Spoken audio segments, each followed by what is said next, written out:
اپنے چراغ دل میں تیل ڈالتے رہیں، عشق الہی کا، محبت الہی کا، طاعت الہی کا، عبادت الہی کا، معرفت الہی کے اعمال کا، صدق کا، اخلاص کا، سخاوت کا، صدقہ کا، خیرات کا، قرات و تلاوت کا، روزے کا، نمازوں کا، رونے دھونے کا، یہ سارا تیل ہے۔ میرے بیٹوں، میری بیٹیوں، جوانوں، میرے بھائیوں، میری بہنوں، تیل ڈالتے رہے اس چراغ دل کے دیے میں۔ ری انفورسمنٹ کرتے ہیں، ہر چیز کو ری انفورسمنٹ کرتے ہیں۔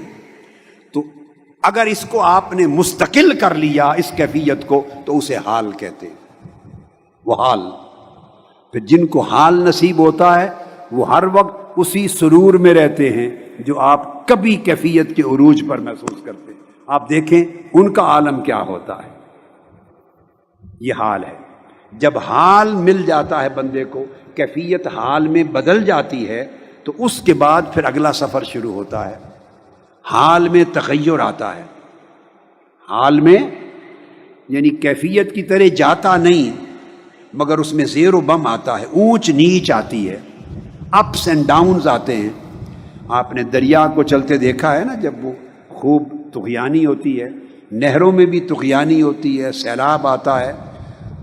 سمندر کو بھی دیکھا ہے، جب طغیانی کی کیفیت میں تو اس میں ایسے موجیں چلتی ہیں، لہریں اور موجیں، اپس اینڈ ڈاؤنز آتے ہیں، تو وہ ڈس اپیئر نہیں ہوتا، پانی ختم نہیں ہوتا، جب جم جاتا ہے پھر وہ چلتا ہے، مگر اوپر نیچے تموج ہوتا ہے۔ اس کو تغیر حال کہتے ہیں۔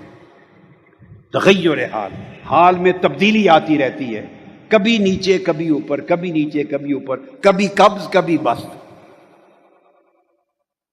یہ پھر اس کی بہت سی اصطلاحات ہیں، اس حال کے اندر تغیرات کی بہت ساری قسمیں ہیں، کتابیں بھری پڑی ہیں، میں اس موضوع میں نہیں جانا چاہتا۔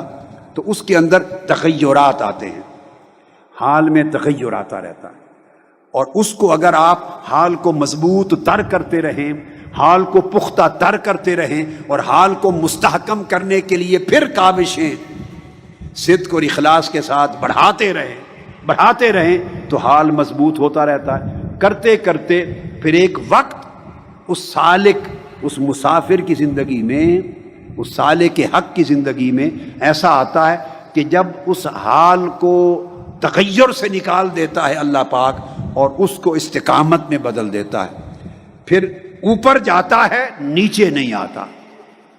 کیا؟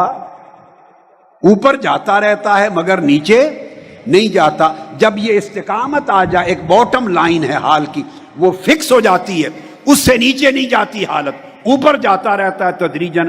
جب ایسی استقامت آ جائے اور دوام آ جائے تو اسے مقام کہتے ہیں۔ اسے کیا کہتے ہیں؟ تو وہ آپ نے سنا، یہ صاحب مقام ہے، یہ صاحب حال ہے، مگر صاحب کیفیت نہیں سنتے، کیونکہ صاحب کیفیت تو اگر 10,000 بندہ بیٹھا ہے تو ایک وقت میں 10,000 کے 10,000 بھی اصحاب کیفیت ہو سکتے۔ کیفیت تو ایک واردات ہے، خواطر ہیں قلب کے۔ تو وہ پھر استقامت آ جائے تو مقام ہے۔ جب مقام ملتا ہے تو پھر اس کے ہر مرتبے کے مطابق ریاضات ہوتی ہیں، مجاہدات، پھر وہ اوپر جاتا ہے۔ اللہ پاک کی مدد و نصرت۔